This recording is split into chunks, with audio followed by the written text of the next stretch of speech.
And as was just mentioned, I do have a professorship in both the United States and the United Kingdom, which I'm very happy for now, thinking about the new administration coming in. It's good to have a footprint in Europe in case I have to run for the hills. But I represent the new Institute for Global Sustainability at BU, and also this Bennett Institute for Innovation and Policy Acceleration in the UK, which is where I've actually done some of my previous work, including work on the Congo and Global South transitions.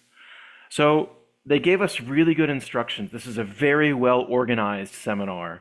And so I thought I would just focus on kind of two things: a very high level background to the research that our institute does, and then moving right into kind of some tips that I've even given in some of my published work on how to do research better, myself included.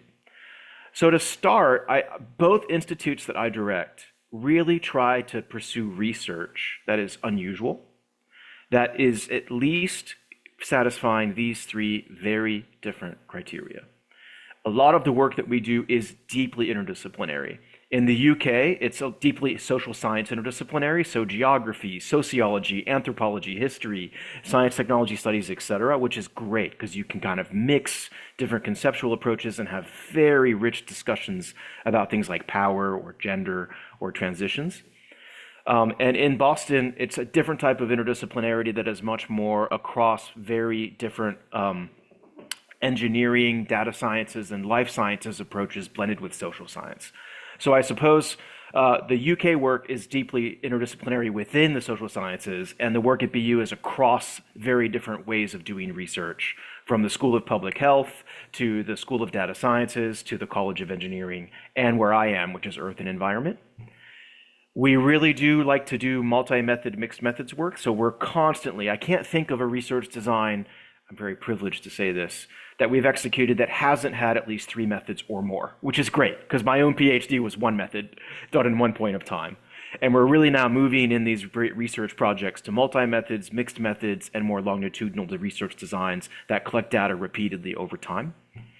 And lastly, as much as we like to contribute to theory, we also want to be relevant to policymakers and planners. So we often design research from the start to really address real world problems, including poverty, species loss, inequity, injustice, accelerating low carbon transitions, and the decarbonization of hard to abate areas, et cetera. So I kind of like these touchstones and how they really do guide the type of projects we go for, the types of centers that we design, and the types of papers and projects that we actually pursue. Then we have 6 broad themes for our research, and I'll make this very quick because you can just look them up later on our website, but we focus not just on technological change, but on behavioral change. How can we do things like change our diet, our travel practices, how we buy our homes, how we even use energy in the home, heat pump, hot and cold washing machines for clothes, whether we line dry or not, whether we eat less meat, whether we fly or not. I'm privileged to not own a car. And I'm also privileged now that I try to eat far less meat than I did, although I can't give it up entirely. Secondly, we look at hard to abate areas of decarbonization, from industry to freight to transport to aviation. This is kind of the last mile of decarbonization efforts. We've made a lot of progress with electricity. We've made less progress with buildings. We've made very little progress in some of these other sectors like industry. And amazingly, the IPCC report has confirmed that industry is now the largest source of greenhouse gas emissions in the world when you account for its land use change and its hidden heat and energy consumption. And secondly, industry is the fastest growing sector. So it's the biggest and the fastest growing, which is incredibly worrying. So we really start to really need to focus more on how we can pursue rich social science research agendas for areas like industrial decarbonization. Central to today's talk, we do a lot of work on energy justice, climate justice, environmental justice, and just transitions. Coupled within that is also energy access work, including electrification and kind of energy and development assistance. We do work on new radical forms of trying to solve climate change, sometimes called negative emissions or geoengineering. We have a whole series of projects looking at direct air capture, looking at BECCS, bioenergy with carbon capture and storage, looking at afforestation, nature-based solutions, and then some of these wacky geoengineering ones like stratospheric aerosol injection and enhanced rock weathering and ocean fertilization, which we critique often from a justice perspective, trying to reveal many of the downsides they would have for communities or for particular countries.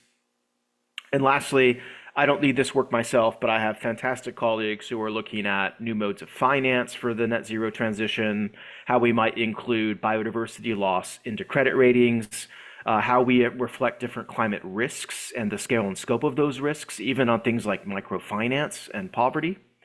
And we have a final stream on how do we better govern natural resources, including transparency initiatives and governance efforts, but also how we can fight the resource curse, which also fits into some of the discussion today, because I know we'll be talking about mining in places like the Congo. Now I'm pivoting from what we do to more of what I do. I wanted to kind of end the discussion by really highlighting where I would love to see future justice work go, and to kind of give some context for this, that for those that may not follow state-of-the-art energy justice work. We've kind of known now for more than a decade that many of our climate interventions, many of the things that we think we need to decarbonize or build resilience to climate change, seawalls, marine protected areas, afforestation programs, can actually make things worse. Not only can they promote maladaptation, they can also entrench poverty, be captured by political elites, encroach on other environmental goals related to water or land or air, or exacerbate poverty, patriarchy, colonialism, and even in some situations, genocide. We were writing about this 10 years ago, looking at global climate adaptation projects, and what's telling here, it isn't just a problem in the global north, it's also a problem in the global south, right? So we see Alaska and Norway and Australia having these issues alongside sub-Saharan Africa or small island developing states like the Maldives. It isn't just true for climate adaptation, it's very true for disaster recovery. Every time we have a major disaster, from Hurricane Katrina to the earthquakes in New Zealand to the Boxing Day tsunami that was about 20 years ago, we also see kind of disaster capitalism and people using these natural disasters as a pretext to consolidate their wealth or rely and perpetuate corruption, or to further ease environmental restrictions, right? So they don't have to comply. Hurricane Katrina is a good example of we let New Orleans redevelop however they wanted quickly and gave them a lot of actual permissions we shouldn't have, which then perpetuated dredging practices and seawall levees that aren't really sound. It's also very telling that the new low carbon transition could have as many, if not more, negative externalities than the fossil fuel transition, which is shocking. So in this very provocative study published 2 years ago, we looked at the kind of impacts, negative impacts on communities around mining sites in the world, using a novel data set that my colleagues in Australia put together.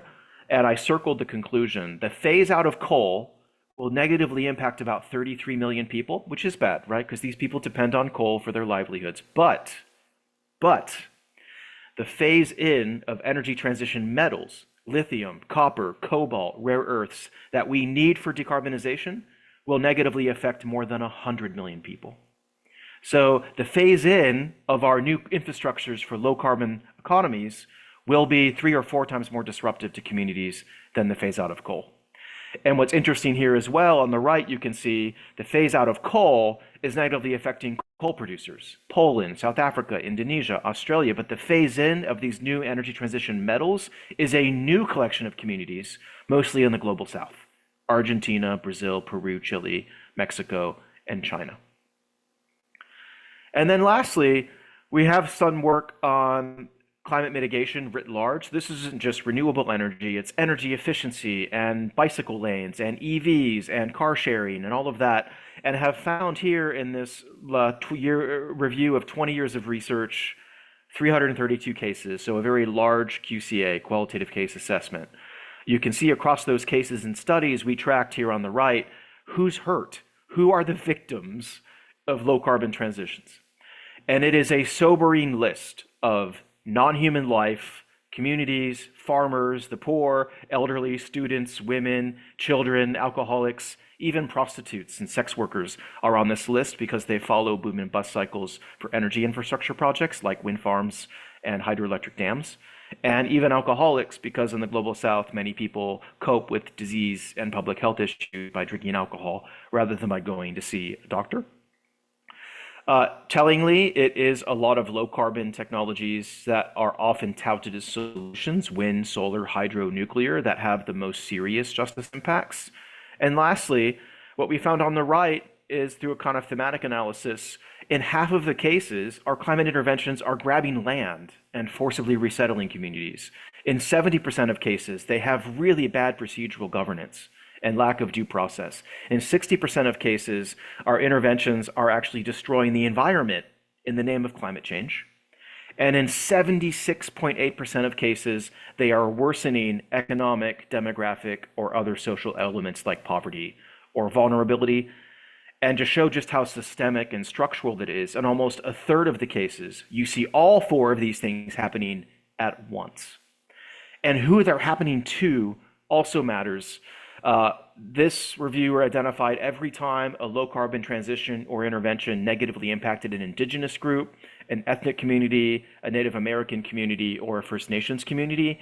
And the list is so long, it doesn't even fit on 3 slides. It takes me that many to get through all of the ways in which our climate solutions are specifically harming indigenous groups. So, what does this mean? What can and should we do better, and myself included? And I just have a few more slides with tips. So that same review of 20 years of geography and ecology work has identified 5 areas that I would love to see researchers do more of.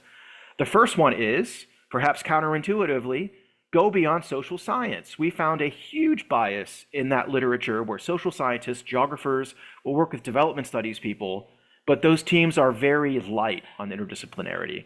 We do not see them working with non-social scientists, or the arts and humanities, or economists, or psychologists, or engineers. So we really do call for more deep interdisciplinarity and diverse author teams.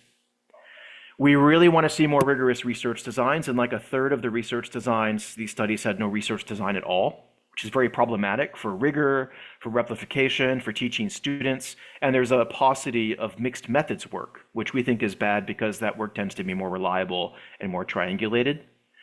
There's a lot of emphasis on the high tech, but not enough emphasis on the low tech or what the mundane technologies. People want to look at fuel cells and nuclear reactors, but not bicycles and cook stoves and light bulbs. And we also obsess too much over weird locations, Western, industrialized, rich democracies, rather than novel locations like the global south. We don't see a lot of whole systems or multi-scale approaches. That's what this diagram shows. It shows you the number of studies that looked at a particular scale, right? Many of them are looking at where technologies are used. Many are looking at maybe planning and policy making. Fewer are looking at mineral extraction or waste. And only a small handful look at multiple scales at once. And lastly, we were surprised that much of this literature does not have any policy relevance, sometimes even by design. They just want to critique. They don't actually provide prescriptive recommendations or connect their findings with meaningful policy change. I've written a little bit about what also researchers in energy justice can do. And even though this is almost 10 years ago, I still think these 5 frontiers are valid as well. So if you're finding yourself really drawn to energy justice work, the 5 frontiers that we talked about then, it's 6, are we need to go beyond Western theories to non-Western theories. So it doesn't just have to be John Rawls and Immanuel Kant and utilitarianism. What about Ubuntu? What about Buddhism, Taoism? What about indigenous justice perspectives? What about feminist perspectives on justice? What about anti-racist perspectives on justice? We think those have equal prominence with the standard approaches we see used. We really want to encourage people to look at beyond humans, to non-anthropocentric notions of justice, ecocentric, animal-centric, biocentric. We really, given what I just presented last slide, want to encourage more whole systems approaches that capture multiple scales. We really want to talk about the co-benefits of justice interventions, especially maybe for businesses. We always want to acknowledge the winners and losers of justice interventions, and because energy justice is a performative discourse, sometimes that discourse deserves to be deconstructed as well, so that it is genuine and transparent and true. And this is my last slide. Lastly, in a other piece we did with about 20 authors, we have also come up with, I think, different pleas for how we design our research. And I like this pyramid because it really talks about looking inward, across, and outward. Look inward to reveal your own, perhaps, biases. We all have them. Your own assumptions, right? Your own theoretical choices, your own positionality as a research, and disclose it. You'd be amazed at how many researchers do not do this.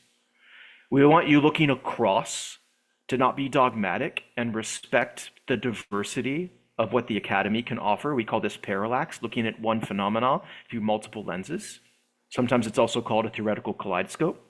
And then we want you to look outward beyond the academy to actually help work with other populations, other approaches, other forms of knowledge, citizen science, indigenous perspectives, oral storytelling, other ways that people actually engage with the world, sense making, beyond just writing papers using science. And you can see here, we've bullet pointed a few tips that we would love early career researchers to follow: designing their research for social impact, making sure that it is rigorous, promoting pluralism and inclusivity in their design, making sure that it can be replicable, making sure it is usable, and this is really hard for a lot of us, also making sure you're humble, open to learning, open to acknowledging when you're wrong, and always reflecting on your own positionality. Thank you very much. Thanks so much, Benjamin. That was great. Yeah, and kind of touched on some of the questions we had already thought about and ahead of time for our discussion. But yeah, Maurice, if you have slides to share or not, I'd love to turn it over to you. You're muted, sir.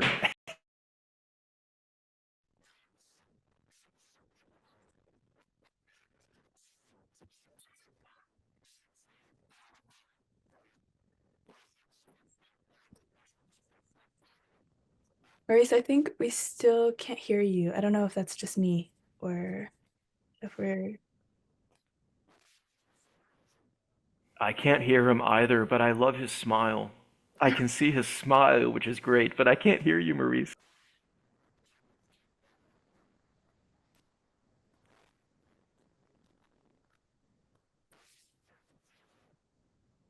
Mm. It's strange because we heard you earlier before we started. Yeah, I don't know if maybe something got unplugged. How about now? Yeah, I think maybe the volume a little bit up, but You can hear me now? That's better? Yes. Okay, fantastic. Let me know if it fades out in any at all. I have to make any adjustments. Okay, but I'm fine. yep, you're great. Okay, excellent. So thank you very much for UC Davis Energy Justice Seminar inviting us in, Friends of the Congo. My name is Maurice Carney. I'm one of the co-founders of Friends of the Congo. And Friends of the Congo is an advocacy institution. We've been organizing around issues related to the Congo for the past quarter century, with really two overarching aims. One is to raise global consciousness about what's transpiring in the Democratic Republic of the Congo. The second is to provide support to local institutions, those that are on the front lines, and talk about the front lines of the conflict in the country, which occurs mostly in the east, front lines of the rainforest in the north and central part of the country, front lines of mining communities, primarily in the south, even though there are mining communities in the east as well, and front lines of urban areas, particularly the city of Kinshasa, with a population of more than 14 million people or so. And so that's the essence of the work of Friends of the Congo. And in doing our work, for tonight's presentation, we're going to focus primarily on the mining communities and the work that we do with the mining communities. However, I think it'll be important to lay out the extent to which the Democratic Republic of the Congo, we're talking about a country the size of Western Europe, located in the heart of the African continent, population of about 110 million people or so. Really, in a lot of respects, it functions as the fulcrum on which the African continent swings. It's the only country on the continent that has 9 other countries bordering it. So what happens in the Congo affects its neighbors immediately. And if you look at the Congo historically, you can go back to the period of enslavement, but even to the formation of many of the African states coming out of the Berlin Conference, 1884, 1885, Congo has played a central role. In fact, the Berlin Conference itself is also referred to as the Congo Conference. So it's been a center for geostrategic intrigue when it comes to European powers establishing their spheres of influence on the African continent. And ostensibly, those spheres of influence are established to extract resources, right, in order to power Western industries. And the Congo, as a case study of this colonial model, is emblematic of what unfolds on the African continent in the extremes. Extremes really in both, in two poles, extremes in terms of the tragedy that we see as a result of the extractive process.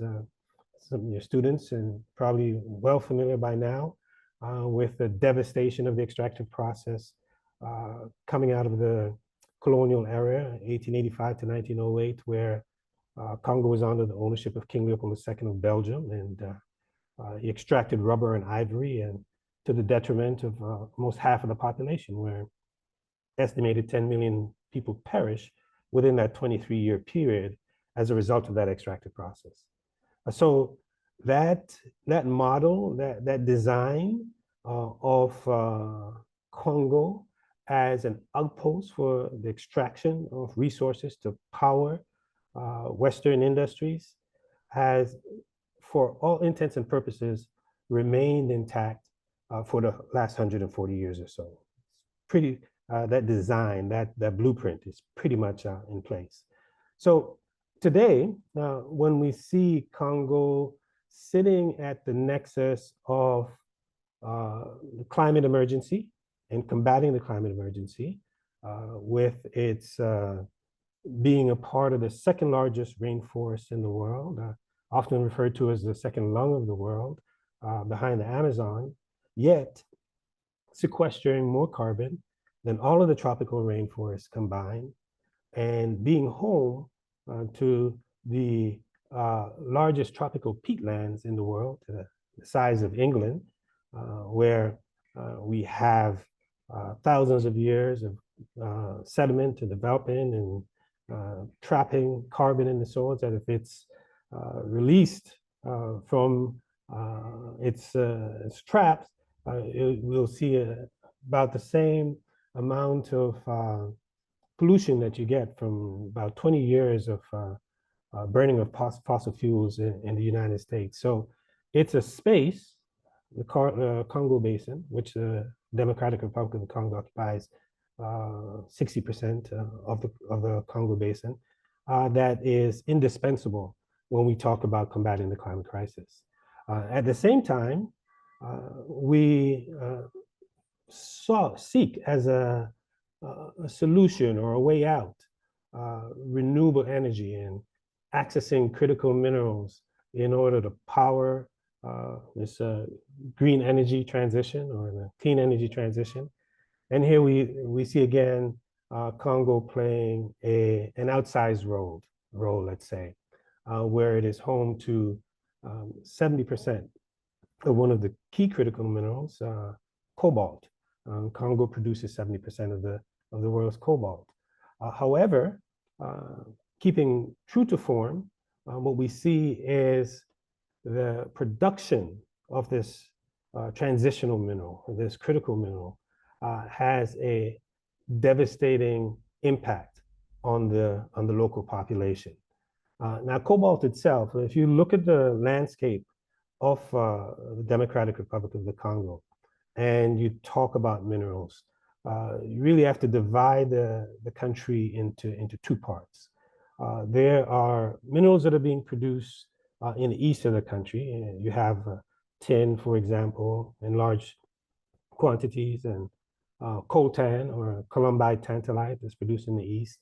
And we're talking about in the provinces of North and South Kivu in the Ituri region of the Congo. What is the impact that we see there as a result of the effort primarily of militia groups in neighboring countries to extract minerals is an ongoing conflict. What the United Nations says is the deadliest conflict in the world since World War II, where we've seen an estimated 6 million Congolese perish from 1996 to the present. So that part of the country and the extractive process has a conflict underbelly to it. Now, in the south of the Congo, where they call the Katanga province, where you find less of the artisanal and small scale mining and more of the industrial scale mining, you have different type of impact. We call it really the 3Ds, displacement, that is to say, where there's cobalt or there's copper that the industrial mining companies come in to access through concessions that they get from the state. Invariably, people are displaced from their land in order to make way for the industrial mining.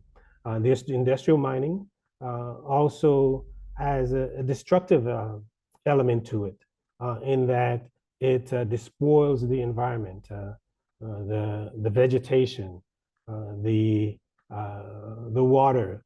There's a UK group called Rights and Accountability in International Development, and they work with a local NGO in the Congo called AfriWatch, and they recently produced a study that looked at the environmental devastation of industrial mining on local communities, and they focus primarily on water pollution and issues linked to water pollution. And they asked the residents, as it relates to issues linked to water pollution, what was some of the most frequently cited by local communities, issues cited by local communities living near some of the world's largest cobalt mines. For example, more than half, about 56% of local communities says that they found increased gynecological and reproductive health problems among the women as a result of being near the industrial mines. 99% of the respondents said that there was reduced fish and crop yield as a result of mining activity by major mining companies. Interestingly enough, almost 60% of the respondents said that they were forced to reduce schooling for their children as a result of mining activity. 75% said that they could no longer afford healthcare because of the complications that come from the toxic dust that comes out of the industrial mining. So when we look just at the environment and its impact on the local population from the industrial mining, we see the devastation that unfolds at the bottom of that green energy transition, or the some people say the EV supply chain. So as an organization, what we do is work with these local communities to bring their issues to the fore, to policymakers in Washington, D.C. We bring local community representatives, as we did this past summer, to speak not only to elected officials, not only to those in the administration, but also to researchers. Because advocates, what we've observed is that advocates in their advocating among their elected officials, policymakers, and writing policy papers, they often exclude the Congo. Interesting, that's one of the big issues, is that the Congo is not included in the discourse, in the dialogue. So, for example, when the administration, the Biden administration, opened a commenting period on the Inflation Reduction Act, and policy groups in Washington, D.C.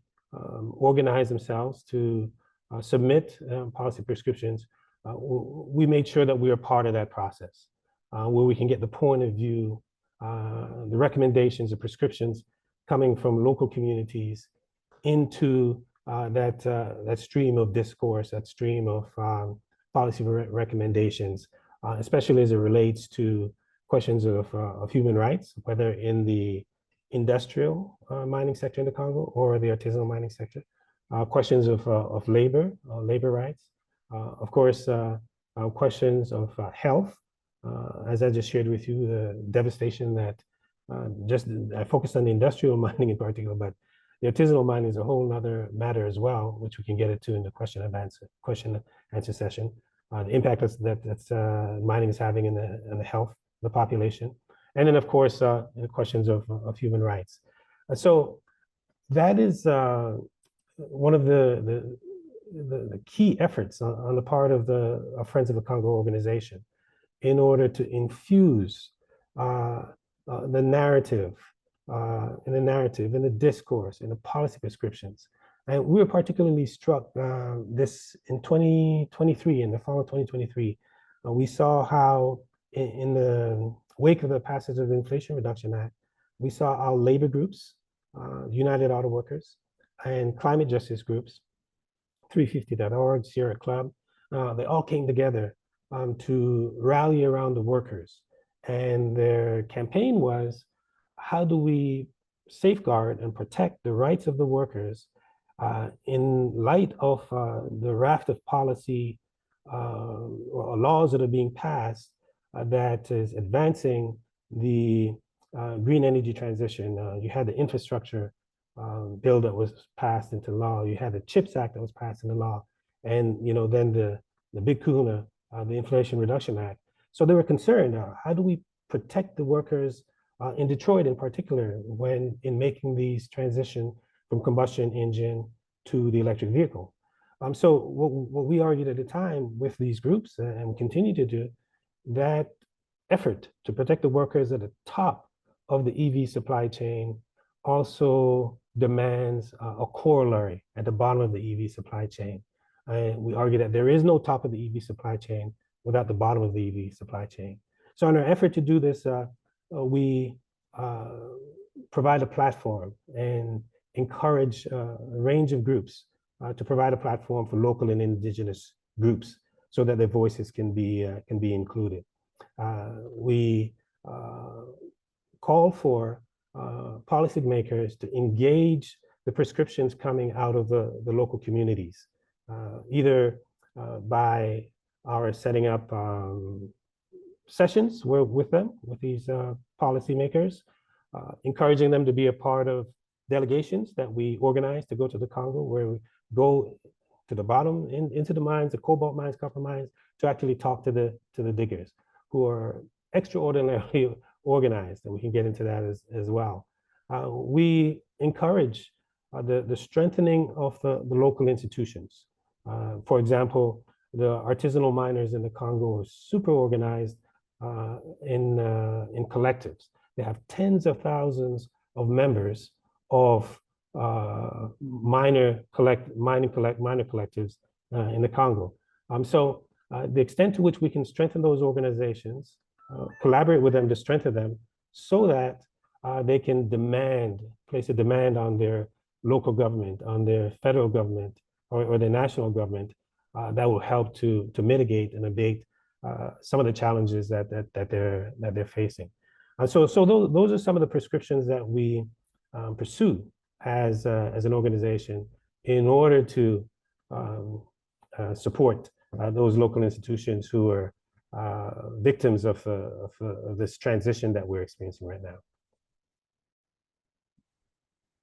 Thank you so much. Yeah, I think it's yeah, really interesting to have both of your perspectives, kind of a more academic research focus, and then all of the work that you're doing in advocacy and on the ground, Maurice, to kind of yeah, juxtapose these two different directions that we can think about to start to examine some of these questions. So yeah, we have a couple questions here, and I think I might jump around from the order that we had originally come up with, but I think one thing that we're interested in is what if you could both kind of comment on this clear disparity of the benefits and the burdens of the global energy system, not only in terms of who has access to energy, but then in terms of the resources that underpin it are not coming from the areas that are benefiting from not only the energy itself, but then also the reduced local carbon emissions.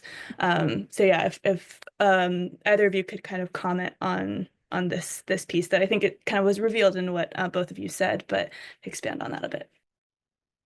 If I can jump in right quick, just benefits and burdens. You know, I showed you the Democratic Republic of Congo has got 110 million inhabitants, right? Less than 20% have access to electricity. Less than 20% have access to the internet. And even the access that 20% has in terms of electricity, always outages, right?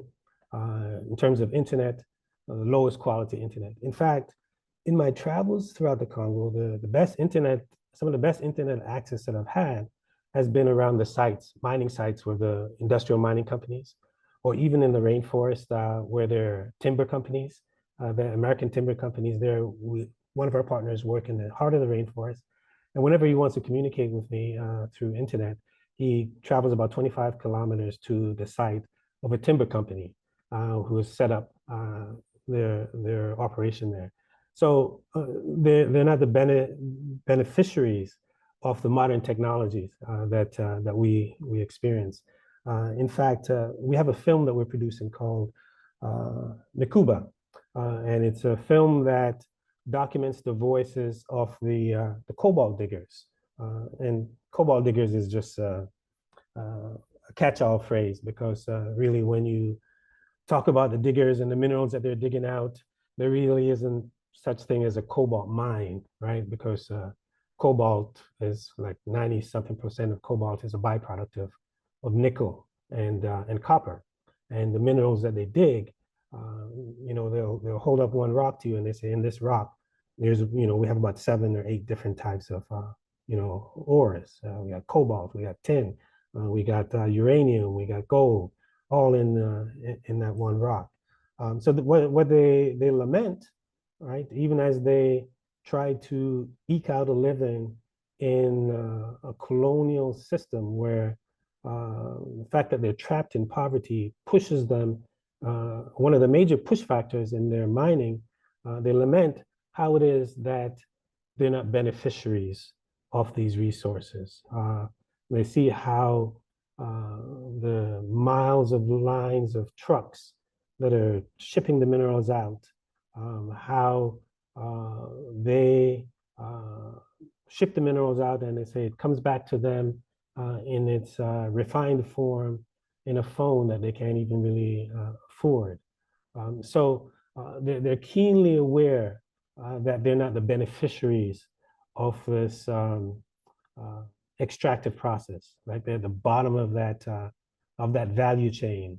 And as soon as the minerals leave the Congo, their value ends right there. And that value is not much at all. And of course, that is combined with the environmental, the health, the displacement factors that I shared with you earlier in the presentation. And then from the research side, I think it's just kind of a call that this can be a very rich topic to explore as a researcher. We're starting to have some heuristics or terms. I've heard the term unequal ecological exchange, I think, used, which kind of captures the way the global north exploits the global south. We termed the term the decarbonization divide to kind of capture how the global north is kind of getting cleaner and decarbonized, but only at the expense of making, other parts of the world, dependent and even further from decarbonization. And I think it's a spatial lens helps review a lot of these.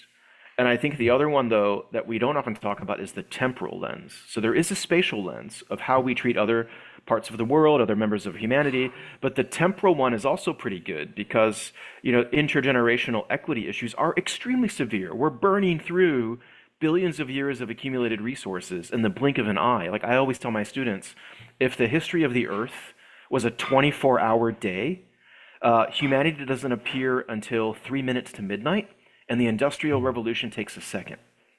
A second! And look what the damage we've done, and how we're basically robbing the future generations' ability to have a healthy, productive life and a clean life. So I think the spatial lens and the temporal lens really bring to light these equity issues, which we absolutely should be discussing more. Yeah, thank you both. Yeah, I think that's helpful kind of framing from both ends. Our next question is maybe twofold, but for the first part, when you address these issues from your respective fields, what pushback do you get, either if it's, from policymakers or from other researchers? I think sometimes we use this word like the carbon fundamentalists who are just, climate change is coming, it's here, reduce carbon at all costs. And so as you both are addressing some of the broader issues, yeah, curious what pushback you get. Really good question. I'll give you an anecdote, right? Or well, an actual situation. And I won't mention the group, but we're working with a major climate justice, let's say, and energy. We call it energy democracy group. Let's call it that.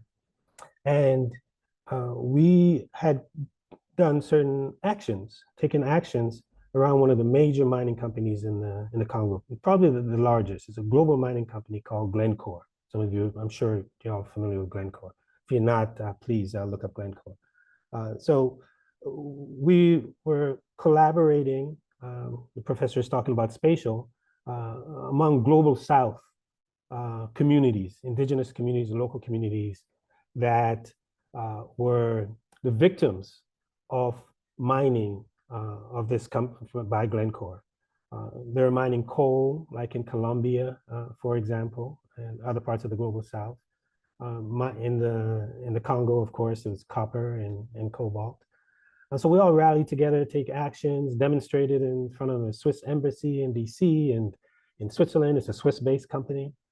And after the actions that we're taking, we're saying, we want to step this up. The company was doing an assessment, or the organization that facilitated, the umbrella organization that facilitated the demonstrations and the collaborations, saying, let's get together to see how we're going to move forward. And what they decided was that they were going to move forward with the coal advocacy, advocating, that coal is bad for climate, and put their resources and energy there.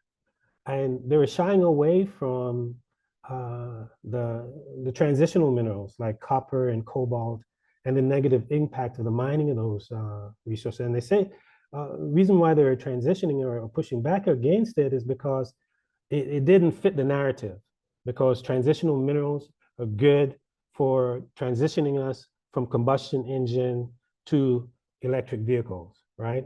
From burning of fossil fuels to clean, quote unquote, clean and green energy. So because it wasn't convenient for them in that space, and there are a lot of funders in that space who, really supportive of this transition, and the notion that cobalt mining may include child labor, may have a negative impact on the environment, may negatively affect the health, particularly of women in the mining areas. That's an inconvenient truth for them to provide a platform, for exposure. So that's an example of the kind of pushback where it's not convenient to talk about transitional minerals and the negative impacts. And they also make the argument that, well, those who are in favor of fossil fuels, these are the arguments that they're bringing to say, see, the burning of fossil fuels is not fundamentally different from, these transitional minerals, this clean energy, this green energy that you're talking about. So that's a conundrum that we face as advocates and as organizers in this space. Thank you, Maurice. Really good comments. I also want to touch a little bit back on the three principles that I started my talk off on about how we design our research, interdisciplinarity, mixed methods, policy relevant, because they help here. Because if you have a truly rich interdisciplinary design, but a really rigorous research method, people can't falsify your findings, right? Your findings are what they are, which means you're kind of protected in the fact that it's a peer-reviewed, academic, independent study. We're not sponsored by Glencore as we go and document the lived experiences of artisanal miners. And so in that way, you're right, we have the opportunity to really shape policy. And I think a lot of that is because we intend to, but also a lot of pushback, right, from mining companies, from the government, and other invested stakeholders. And I think that's what good research does. And it's really frustrating because it's kind of like the more you piss people off and the more stress you create, the better you're doing, which is kind of a really weird dynamic. And the value, though, of these independent, rigorous research designs is you don't always know what the research will find. So I'll give you a real relevant example from our work in the Congo. In the literature on mining, the two solutions you often see touted by global North scholars are traceability and formalization. Trace the supply chain, right? And let's formalize it and bring them into the economy. And from when you actually speak to experts and miners themselves, those things are horrible. Traceability is a fool's errand because those artisanal industrial supply chains are commingled and there's all sorts of intermediate points in the supply chain where, there's corruption and all of that.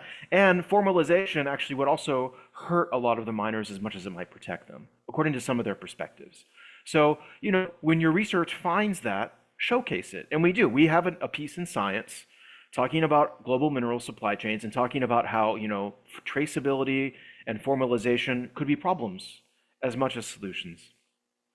And lastly, something else I wanted to mention is a very tricky issue, especially for someone like me who identifies as a white global North male. I'm from Ohio. So what am I doing going to the DRC, to Kolwezi or Lubumbashi to do research? So I think another piece of this is how can you make sure that when you do research like this, it helps local communities?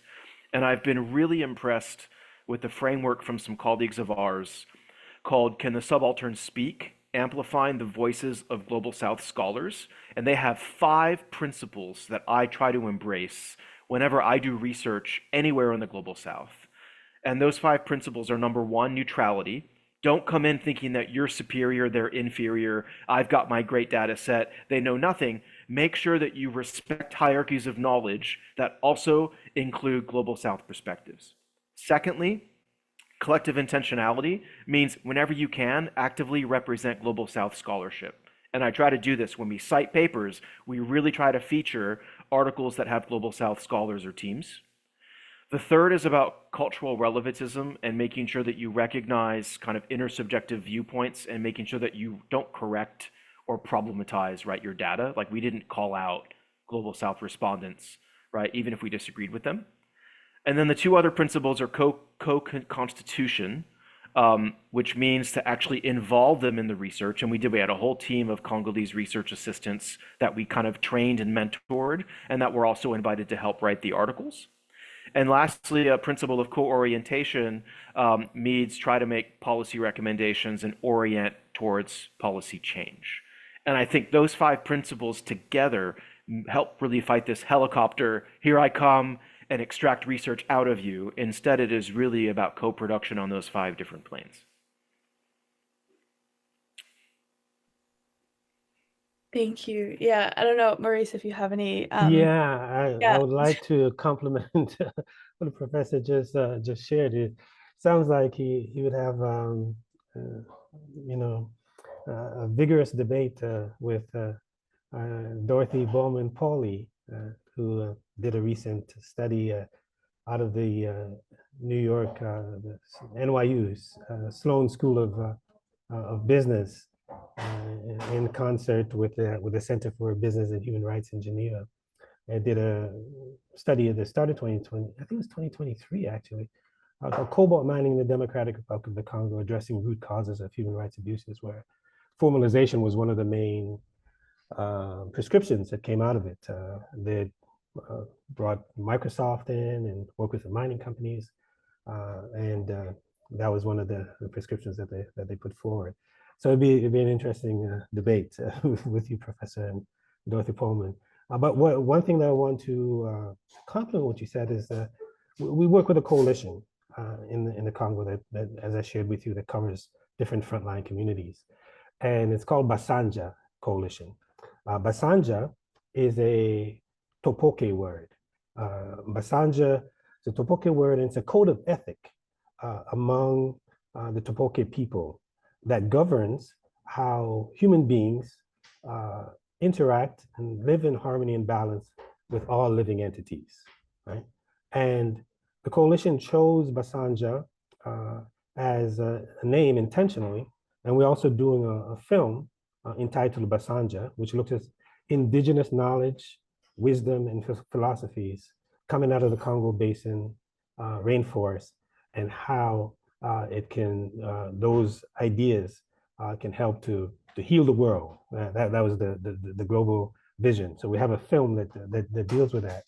And the premium, just to co-sign what the professor shared, is that on the fact that there is indigenous knowledge, indigenous practices that can be brought to bear on policies that we're trying to implement in order to protect the environment, or in order to combat the climate crisis, or in order to have responsible mining. And the Congo in particular, it's difficult for that to come through. Of course, Africa in general, the colonial trope, the dark continent, right? And then Congo is the heart of darkness. So there's no knowledge, there's no light, there isn't anything of intellectual value coming out of there. When you asked the question earlier, one of the obstacles that we confront, it's the demystifying or breaking down the colonial legacy of the colonial gaze, or the colonial prism through which we see Africa and Congo in particular, right? So that knowledge base from the bottom up is so critical to the work that we do and the platforming of these indigenous communities, so that their voices can be heard and respected, their prescriptions can be heard and respected. And this is not just in the mining sector, right? Because when we look at the whole question of fortress conservation, for example, right? The contradictions are demonstrated in sharp relief, right? So you have this colonial Teddy Roosevelt enterprise, right? Theodore Roosevelt enterprise, bringing Yellowstone to the Congo in the form of Virunga, where you set up conservation in order to preserve the animals in the environment. And in doing that, you displace the best protectors and the most knowledgeable of the environment, individuals or people of the environment, right? So this is the Mbuti or the Twa, the so-called pygmy, that's being displaced in the name of conservation when they're the best preservers of the biodiversity of the environment. So that part from the bottom up is so critical. And I'll just say quickly, we often say in a glib way, certification schemes basically certify the looting and the plunder of the Congo, right? Because it has nothing to do with resource sovereignty, has nothing to do with the agency. We want, those of us in the global north want to feel good to know that our consumption of these critical minerals are not, triggering conflict. It's not blood-stained. As long as we know that, it's, Apple can check the boxes and, respond to the Securities and Exchange Commission and according to the law that was passed in 2010, the Dodd-Frank law, the so-called Conflict Mineral Act, then everything is good. The people may be living in abject poverty, as we see in Congo, where you have up to 70 million people living on less than $2.15 a day. They may be being displaced and being discriminated against in the workplace of some of these major mining companies. But that's okay as long as we can certify that the minerals are not being sourced from a conflict area. So just wanted to add those few elements to complement what the professor just shared. Thank you so much, both of you. So yeah, I think we'll move over to some audience questions. We have a couple in the chat already, and yeah, feel free, folks, to put your questions in the chat, or if you want to just kind of say it, you could also raise your hand and then say it out loud. So yeah, our first question from M. Ali Kamar is, what role do you think the Global North should play in ensuring that the nations in the Global South that have yet to industrialize do so with clean energy? How do we prevent coal and other fossil fuels finding an alternative market there instead of retiring, without making it an uphill battle for these nations to develop? I think in the context of kind of all of our the qualms that have been laid out here with the extractivism that underpins renewable energies, I think it's good question though. Still, how do we make sure that people do have access to electricity? Wow, gosh. I'll try to be quick for once. Very good question. I'm inspired by two thoughts. The one is Eleanor Ostrom, who won the Nobel Prize in Economics, the only woman, used to say, when you address huge challenges like climate change or environmental pollution, you should, oops, hey Steve, you should turn off your iPhone. She would say what you need are polycentric approaches that blend top down and bottom up together. So yes, we should be doing top down policy change, regulation, and governance, but also bottom up change like behavioral change, social movements, etc. And I've also been very inspired by my critical anthropologist, geographer colleague, Andrew Dunlap, who's all about disruptive action. He's about direct action. Strike, protest, boycott, travel to sub-Saharan Africa, plant some trees, volunteer, give your time, join the Peace Corps, help social movements coalesce and organize, right? And so I really like those two notions. Ostrom's notion of polycentrism, that it's not about techno-policy solutions alone, and also that maybe it isn't even about science and policy, it's also about action.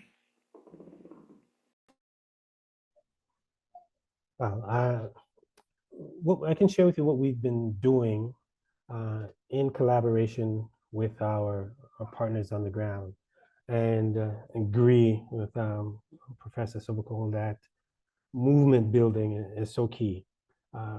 Strengthening of local institutions. And what we've been doing in that regard is trying to mobilize a global constituency to be educated about what's unfolding in the Congo, how we're connected to the Congo, the centrality of the Congo to our lives, and then channel resources to those local institutions. Those resources could be intellectual, they could be material, they could be financial.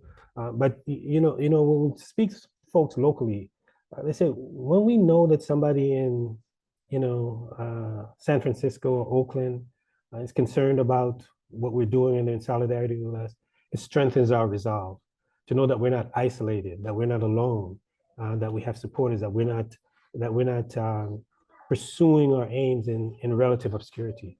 And we really think that's really the ultimate solidarity that we can provide to folks on the front lines. And we do the policy work, we do the education, we do the raising awareness, but we can strengthen those local institutions so that they can best defend their interests. I think that's really a key way forward.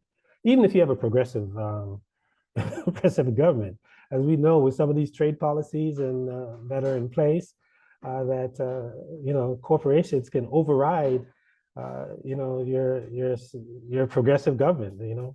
If Costa Rica doesn't want you to dig for gold in the country, companies can bring Costa Rica to the World Trade Organization and say, hey, you're signed up to this trade agreement, and we have the right to come in and dig. And if you don't give us that, we're going to sue you for what the profits that we would have lost. So really, I think strengthening local institutions are really key. If I can just quickly really build on support for that, in one of the research topics I mentioned is energy access and development. And many moons ago, we ran a project looking at best practices for how you do energy development assistance. So electrification, micro hydro, solar home systems, biogas, etc. And we found that one of the biggest themes for the most successful projects are they spent more on institutions than technology. So if you build institutional and local capacity and you invest in that, it's like training the trainers. It lives on far more than just giving someone a biogas digester or a solar home system. So I really like this notion of local capacity building in institutions. It goes back to the Bible. You can give someone a fish or you can teach them to fish and they can fish themselves. You want to do the second, not the first. I can't believe I just quoted the Bible. Blasphemy. Yeah, are there any other questions from the audience? Otherwise, yeah, we have a couple more that you could ask. Feel free to put them in the chat or raise your hand. Now I'm trying to find the chat. Great. Okay. So another question, in your experience, what are the main challenges in expanding energy access and transitioning to renewables? Yeah, maybe kind of elaborating on what we had mentioned before. Well, from my perspective, right now, by the way, is a really alarming moment for global decarbonization, not just with the Trump administration, but also because of COVID, Russia, Ukraine, Israel, Gaza. We've actually seen now, for the first time ever, trends in energy poverty reverse themselves back towards losing access. People have lost, like I think 85 million people have lost access to modern energy over the past 3 years, which was a trend that was going the other way for 30 years, right? So we are kind of a moment of precariousness in how we're decarbonizing. And it really relates to what I see as one of the hugest barriers, which is poverty and equity. And one of the biggest challenges there is just this complete divide, right, between the rich and the non-rich. And how we have billionaires who are able to consolidate so many resources and have all these carbon emissions. I loved this quote. I think George Monbiot had it. That's a single super yacht from one of these billionaires will have more emissions than some small African states. That's not right. Yeah, that's a difficult question for me to answer because we're still so trapped in this colonial legacy that the notion of expansion, I'm not even sure that even fully comes into play. The professor can balance me on this. Really, it's a question of dismantling the colonial legacy so that to really get out of the trap, right? So it's not even, we haven't gotten out of the trap to think about expansion. I just shared with you the data, in the Congo itself, where when we talk about access to electricity that barely works, less than 2 out of 10 people.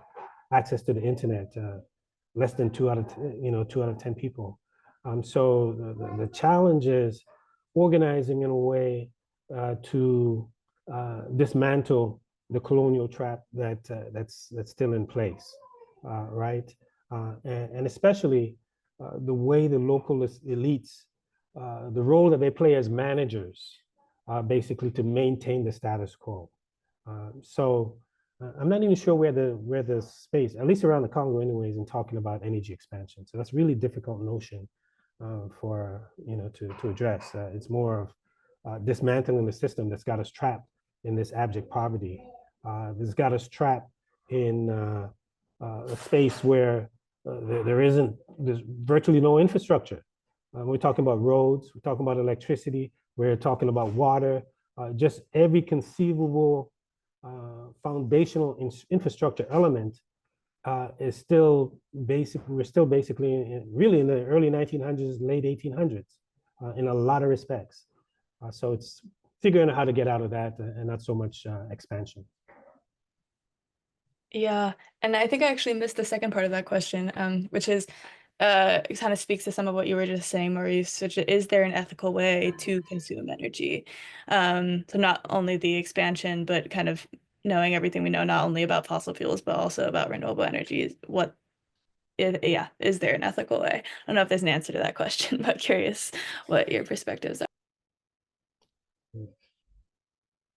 It is a bit colonialist. So, because it was written 50 years ago, E.F. Schumacher has a book called Economics as if People Mattered. And he uses this term appropriate technology, right? And he was kind of like, let's not just remake the global south like the global north. We should do technologies that are local, appropriate, modular, etc. There is still a bit of the kind of colonial gaze of let's improve the global south. But at least he was trying to like appropriately, using appropriate technologies. Yes, small is beautiful. And I think there that can even apply here in the global north where we are profligate in how much we waste energy, right? And if, I think microgrids, mini grids, generating energy yourself with solar, and using a lot less. The IPCC has forecast that by 2050, we could have a 72% reduction in energy consumption and still meet quality of life. 72% indicates how much we're wasting in the global north. Whereas in the global south, they need energy access. So I think it's this real, we don't do this anymore, Maurice, right? We used to talk about, remember, contraction and convergence and common but differentiated responsibility. That used to be the language 20 years ago. And the idea was that the global north shrinks its energy consumption and emissions and allows the global south to grow, and we converge in the middle within planetary boundaries. That is at least more ethical than what we've currently got. But I do think there is something neat around this notion of appropriate technology, that each community has their own set of appropriate technologies that generate energy within their own standards and values.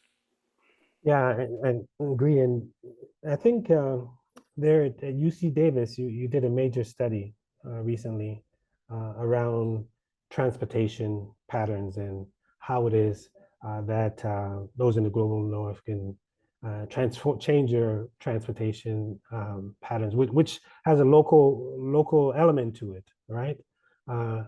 Now, with the Congo itself, we see there's an organization called International Rivers, and they're based out of South Africa, but they're engaged in the Congo and elsewhere, and they talk about the availability of renewable energy that's there in the Congo. And they've done a number of studies about solar, about wind, moving away from the big dams. And if you know anything about the Congo, that's the big lure in the Congo, right? The Inga Dam that can provide electricity for the entire African continent.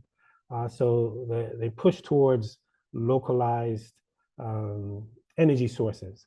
And interestingly enough, we see some of that coming into play, and we have to question it. I don't know how many of you followed President Biden's trip to Angola last month, and in December, and he went to Angola primarily to strengthen ties with Angola, but around a particular project. The White House has what it calls the Partnership for Global Infrastructure and Investment. The United States, I shouldn't just say the White House. United States, in collaboration with the European Union and the G7. They call it the PGI. And it's their response to China's Belt and Road Initiative, right? That is, they're going to go to the Global South and establish infrastructure where value is added locally for the Global South countries. And they're saying they're offering something that China isn't offering, beyond the extractive process. So President Biden went to Angola to meet with the president, Lorenzo, there, to discuss what they call the Lobito Corridor. The Lobito Corridor is a rail line that runs from Kolwezi, the heart of the mining district in the Congo, out through the Lobito port in Angola, where they can cut the extraction, the transporting of minerals out of the Congo, which traditionally goes down south through South Africa, goes out through the Durban port, or it may even go out to the east through Dar es Salaam and the ports there, or through Namibia and Walvis Bay. So this rail line cuts the number of days. I think it would, by about a third it would take to get minerals out of the Congo. So part of the rationale for it, for the rail line, is not just the extraction of the minerals, but adding local energy sources along the rail line, and they're offering that as a prescription.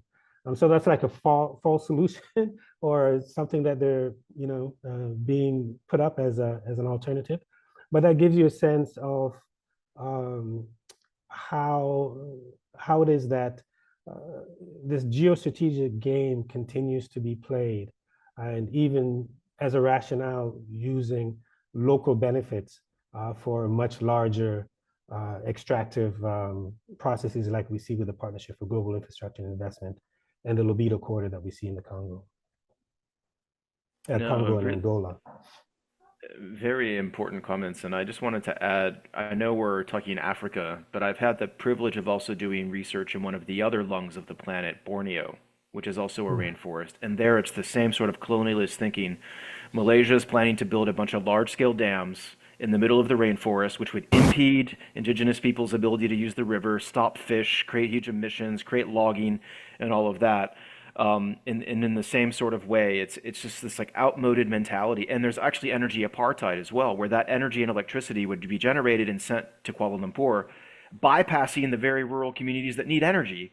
So you would feed factories and aluminum smelters there, rather than actually providing local energy appropriately. So again, these things happen all around the world, and it isn't just an African problem, it's also happening all across Asia. And the geopolitical aspect there is China is financing and building all of the dams. It's the Sino Hydro Company, Three Gorges Dam Rivers Corporation, because they don't have to follow World Bank guidelines. So they can do it how they want, top down, and just relocate people. So yeah, it's again, we keep making the same mistakes. I cannot believe it's 2025 and we still have plans like this. It's like we're living in the 1950s.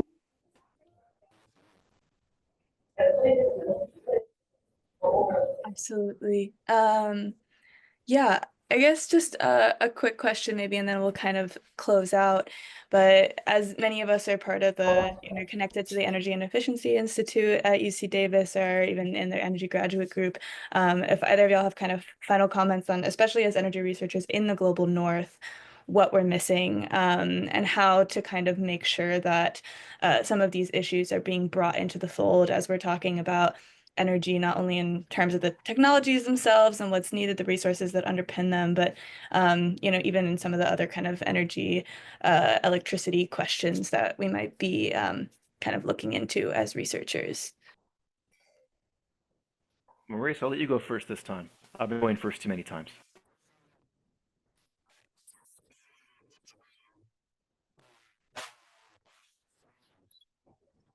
Oh no, we've lost your sound again. I kid you not. Am I back? You're back, yes. Oh, thank you. Okay, 10 minutes ago, hold on. So I was watching an interview on Bloomberg News with the CEO of a company called Ivanhoe Mines. His name is Robert Freeland. And in fact, his company was one of the first companies to use that Lobito corridor to ship copper out of the Congo. And he was waxing eloquently about the Congo. He was comparing the extraction of copper out of the Congo to Peru and to Chile, right? And how it is that the extraction of copper out of Congo has far less impact and damage on the environment, because Congo's and he even went on to talk about how there is a what you call it, an exchange, ESG exchange being developed in Hong Kong that will track the environmentally friendly extraction of copper, right? So you're just making the argument for the extraction being environmentally friendly. what I would say to, and just watching that is what I would say to you as researchers is for you to go beyond the facade and dig deep with local communities in the whether it's in the Congo or other parts of Africa, to engage them in a way where it's first and foremost a listening process. That'll be one, and two, value them, value what they're saying, value their traditions. Inquire, we develop our theories and then we go to do our studies based on our theories. Try and find out what are the values, what are the ideas, what are the principles that are coming out of these indigenous communities that they have practiced and embraced for hundreds of years, and see to what extent that can be incorporated in how you approach your study, how you approach your research. So the inclusion or taking into consideration the mores and the ways of indigenous communities as you pursue these high-tech studies, so to speak. I think that would be critical. And Professor Benjamin has shared with us that the proper crediting, right? That in your crediting of your research, that you properly give credit to the indigenous sources. The United Nations, they have the Sustainable Development Unit. They did a study on they impaneled a group of scientists to study the Amazon and develop a database that can be utilized to make an argument, a stronger argument for the protection and the preservation of the Amazon basin, right? And they recently did the same for the Congo. And we'd been in conversation with them, and one of the pushes that we stuck on and continually push is not just to impanel the scientists, all right, but they're also indigenous scientists, and their knowledge, their understanding must be taken into consideration.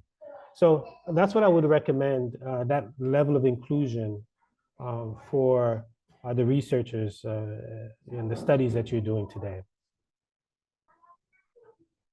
No, I really like the focus on inclusion. And I think, as maybe you don't know, but most of us know, academia rests on three pillars of research, teaching, and service. And I think that offers a very neat way of also thinking how you could spotlight and engage with the Global South. You can feature them in your classes. You can teach readings from some of the scholars. You can have some of those case studies, show some of those videos, documentaries, and so forth.